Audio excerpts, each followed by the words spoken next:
Hello everyone, we are here to discuss about the Coulomb's law. So first of all, who found this law? A French physicist in 1784, Charles Augustin de Coulomb, found this law. Did you know that whole world exists only because of the two forces, force of attraction and force of repulsion? अब ये जो force of attraction और force of repulsion है, इसमें different types of forces हैं, but one of them is called Coulomb's force, right? अब Coulomb's force is the force of attraction and force of repulsion. इस force को deduce करने के लिए यहाँ पे कूलम्स ने एक लॉ फाउंड करा, that is Coulomb's law. Statement क्या है इसकी? It states that the force of attraction or repulsion between the 2 point charges is directly proportional to the product of magnitude of two charges and inversely proportional to the square of the distance between the two charges, right? अब देखो, इसके लिए हम 2 point charges exist consider कर रहे हैं, because हमारे पास जो सिंप्लीफिकेशन है वो with the point charge easy है, right? So we consider 2 point charges Q1 and Q2 and these are placed at the distance of R, right? Where R is the position vector, right? अभी हम इस law को सिर्फ scalar quantity में study कर रहे हैं, इसलिए अभी हम क्या कंसिडर कर रहे हैं? एक स्केलर क्वांटिटी कंसिडर कर रहे हैं, right? R is the distance between the two charges. इसके लिए अब देखो, अकॉर्डिंग टू डेफिनेशन, जो फोर्स ऑफ अट्रैक्शन और रिपल्शन होगी, as you know already that the like we have the 2 different type of charges, positive charge and another is negative charge, right? अब magnitude कुछ भी हो, बट इसका जो अगर पॉजिटिव चार्ज है, मींस अगर हमारे पास अनलाइक चार्जेस हैं, अनलाइक मींस एक पॉजिटिव चार्ज है और दूसरा नेगेटिव चार्ज है, these unlike charges will attract each other. और अगर हमारे पास 2 लाइक चार्जेस हैं, मींस दोनों अगर हमारे पास नेगेटिव चार्ज हो या फिर दोनों हमारे पास क्या हो, पॉजिटिव चार्ज हो, these are the like charges, there is a force of repulsion between the like charges, as you knew already. अब इस force of attraction और force of repulsion को deduce करने के लिए ये जो law है यहाँ पे applicable हुआ है. अब according to definition, force is directly proportional to the, this is written here, this is directly proportional to the product of the magnitude of two charges. Charges हमारे पास कौन से हैं? 2, Q1 एंड Q2. और Q1 और Q2 का हमें क्या करना है? प्रोडक्ट करना है उनके मैग्नीट्यूड्स का. मैग्नीट्यूड मैंने कंसिडर कर रहे हैं, एक का Q1 है मैग्नीट्यूड, दूसरे चार्ज का मैग्नीट्यूड कितना है? Q2, right? अब this is the product of Q1 multiply by Q2, product of Q1 and Q2. Second thought is inversely proportional to the square of the distance between the two charges, right? अब दोनों charges के बीच में distance कितना है? R. तो इसका हमें क्या करना है? स्क्वायर करना है. अब वो क्या कह रहा है कि inversely proportional to the square of the distance between the two charges. This was the statement of the Coulomb's law. अब इन 2 फैक्टर्स को आप कंबाइन कर दो तो आपके पास जो फोर्स है वो क्या बन जाएगी? Directly proportional to Q1 Q2 upon R square. अब ये जो हमारे पास प्रोपोर्शनैलिटी है, इसको आप इक्वल टू साइन में चेंज कर दो तो हमारे पास क्या आएगा? यहाँ पे एक proportionality constant, that is K Q1 Q2 upon R square, right? Now what is K here? K is the constant here, right? Proportionality constant. और इसकी वैल्यू हमारे पास कितनी होगी? 1/4 पाई एप्सिलॉन नॉट. अब यहाँ से हमारे पास जो फोर्स है वो किसके इक्वल आ जाएगी? यहाँ पे F is equal to 1/4 pi epsilon naught Q1 Q2 upon R square. This is the Coulomb's law. अब अगर हम K की वैल्यू देखें तो K की वैल्यू हमारे पास SI यूनिट में क्या होगी 9 इंटू 10⁻⁹ न्यूटन पर मीटर स्क्वायर, और अगर इसकी CGS यूनिट्स में हम वैल्यू देखें तो वो कितनी होगी 1 ओनली। यहाँ पे एप्सिलॉन नॉट क्या है, बाकी सब चीजें क्लियर है। 4 pi is a constant, r is the distance between the two charges and q1 q2 are the magnitude of two charges, point charges. Remaining quantity कौन सी है epsilon not. What is epsilon not? Epsilon not, epsilon not क्या है? It is the permittivity of free space, permittivity of free space. You can call it free space और vacuum. अब पहले तो इसकी हम वैल्यू देख लेते हैं। एप्सिलॉन नॉट की वैल्यू कितनी होगी 8.85 इंटू 10⁻⁻12। यूनिट्स क्या होंगे इसके newton inverse coulomb square, newton inverse metre square inverse. ये जो यूनिट्स हैं you can calculate from the formula of Newton's law.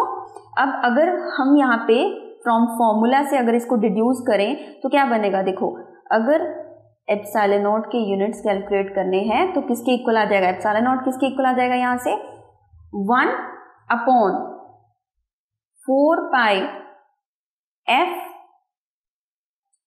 Q1 Q2 upon R square. Now अगर हमें यहाँ पे एप्सिलॉन नॉट के यूनिट्स कैलकुलेट करने हैं तो हमें यहाँ पे Q1 Q2 की वैल्यू यूनिट लेनी होगी और R जो डिस्टेंस है उस वो भी हमारे पास कितना लेना होगा यहाँ पे 1 मीटर, मींस यूनिट डिस्टेंस होना चाहिए। मींस R हमारे पास क्या होना चाहिए 1 मीटर, और जो आपके पास Q1 एंड Q2 की वैल्यू होनी चाहिए वो कितनी होनी चाहिए 1 कूलम। कूलम यहाँ पे क्या है, coulombs are the units of charge.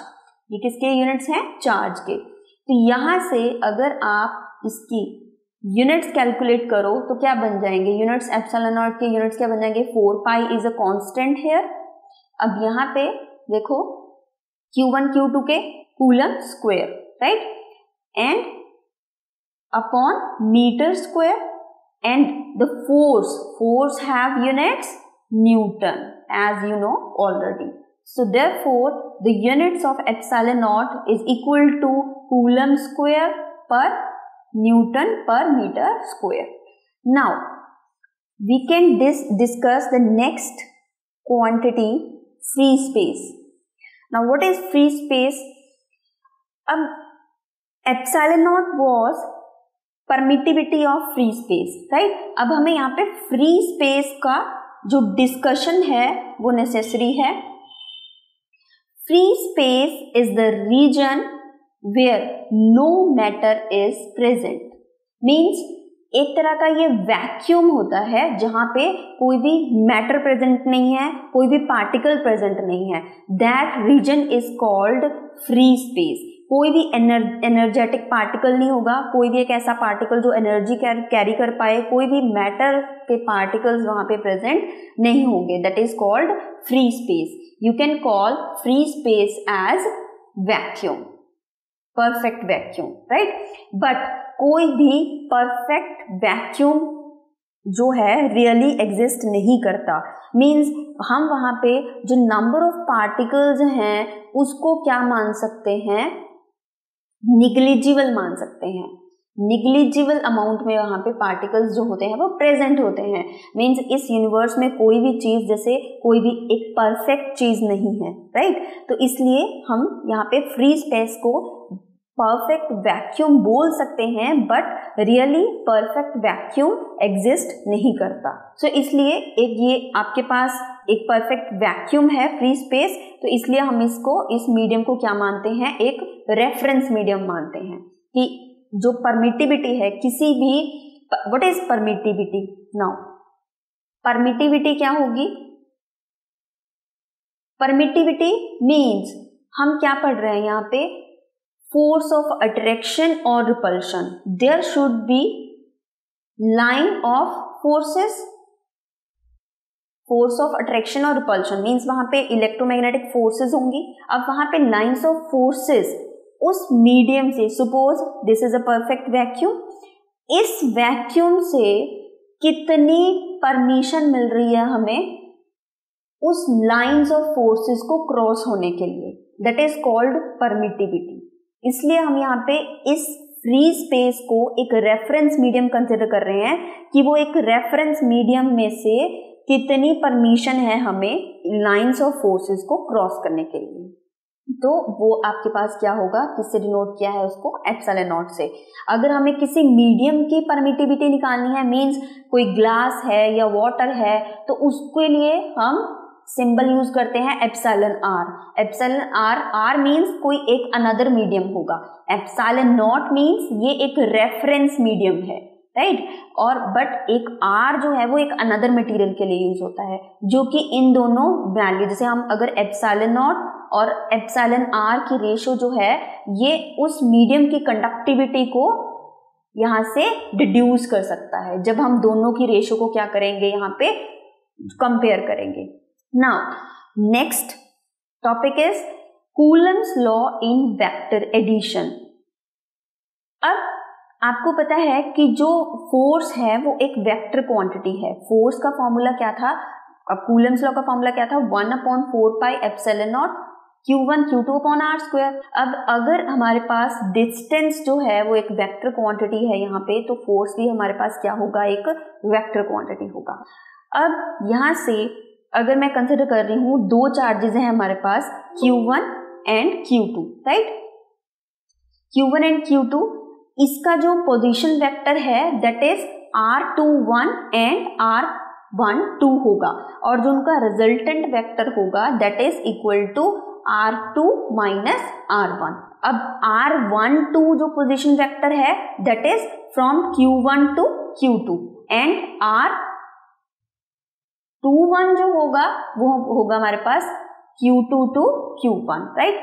अब दोनों की जो हमारे पास डायरेक्शन है वो डिफरेंट होगी, दोनों फोर्स ऑफ अट्रैक्शन और रिपल्शन। अब ये जो दो चार्जेस हैं Q1 एंड Q2, ये दोनों लाइक चार्जेस भी हो सकते हैं और अनलाइक चार्जेस भी हो सकते हैं, मींस वहां पे अट्रैक्शन भी हो सकती है और रिपल्शन भी हो सकती है। This will depend upon the nature of the charges. अब इसके लिए देखो दो फोर्सेस यहाँ पे होंगी, अगर हमारे पास दो चार्जेस हैं Q1 एंड Q2, अब इलेक्ट्रिक फील्ड जो है वो Q1 के कारण भी होगी और Q2 के कारण भी होगी। हमारे पास यहाँ पे दो फोर्सेस एग्जिस्ट करेंगी, F12 एंड F21। अब ये जो फोर्सेस हैं यहाँ पे 1-2 means force on first charge due to second charge, इसलिए अब यहाँ पे इसकी डायरेक्शन शो करी गई है, वो डायरेक्शन किस तरफ से होगी, फ्रॉम Q2 टू Q1, मतलब Q1 चार्ज पे Q2 के कारण कितना फोर्स लग रहा है that is F12 on Q1 due to Q2।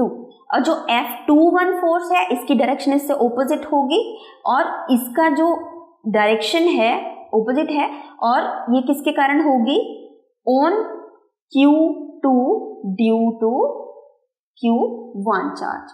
इसलिए अब यहाँ पे दो फोर्सेस एग्जिस्ट कर रही हैं, इन दोनों का आपके पास अलजेब्रिक सम होगा। अब देखो अगर मैं पहले यूनिट वेक्टर की बात करूं, अब यहाँ पे हमारे पास दो डायरेक्शंस है R12 एंड R21, तो दो डायरेक्शंस के लिए दो यूनिट वेक्टर्स होंगे।